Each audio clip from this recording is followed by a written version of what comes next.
விஜய்க்கு மாநாட்டுல கூடுன கூட்டத்தை விட அல்லு அர்ஜுனுக்கு கூடிய கூட்டம் ரொம்ப அதிகம் அப்படின்ட்டு ஒரு நியூஸ் பாத்தீங்கன்னா இப்போ சோசியல் மீடியால பரவிக்கிட்டு இருக்கு. சோ என்ன நடந்துச்சு, இந்த நியூஸ் உண்மையா இல்லையா அப்படிங்கறத பத்தி இந்த வீடியோல பார்க்கலாம். அல்லு அர்ஜுன் புஷ்பா பார்ட் 2 படத்துல இப்ப நடிச்சு முடிச்சிருக்காரு.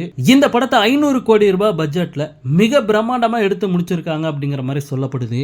இப்படிப்பட்ட சூழல்ல இந்த படத்தோட ட்ரெய்லர் பாத்தீங்கன்னா ரிலீஸ் ஆயிருக்கு. இந்த படத்தோட ட்ரெய்லர் வெளியீட்டு விழா பீகார் தலைநகர் பாட்னால நடந்தது. சோ இந்த ட்ரெய்லர் வெளியீட்டு விழால லட்சக்கணக்கான ரசிகர்கள் கலந்துக்கிட்டாங்க.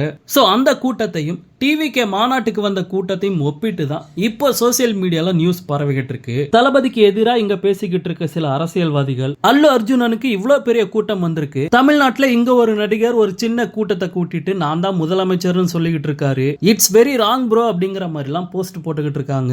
இல்ல நான் தெரியாம தான் கேக்குறேன், ஏன்டா ஒரு படத்துக்கு கூடுற கூட்டமும் ஒத்த ஆளுக்காக கூடுற கூட்டத்துக்கும் வித்தியாசம் இல்லையா? இத்தனைக்கும் அந்த ட்ரெய்லர் வெளியீட்டு விழாக்கு கிட்டத்தட்ட ஒரு 2 லட்சம் பேர் தான் வந்திருப்பாங்க.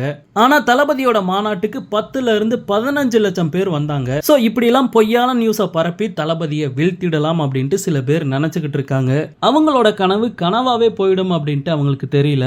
ஓகே நண்பா, இந்த நியூஸ பத்தி உங்களுடைய கருத்து என்ன அப்படிங்கறத மறக்காம கமெண்ட்ல ஷேர் பண்ணுங்க. தளபதியோட எல்லா அப்டேட்டையுமே மிஸ் பண்ணாம பார்க்கணும் அப்படின்னா நம்ம சேனலை சப்ஸ்கிரைப் பண்ணி சப்போர்ட் பண்ணுங்க. தேங்க்யூ.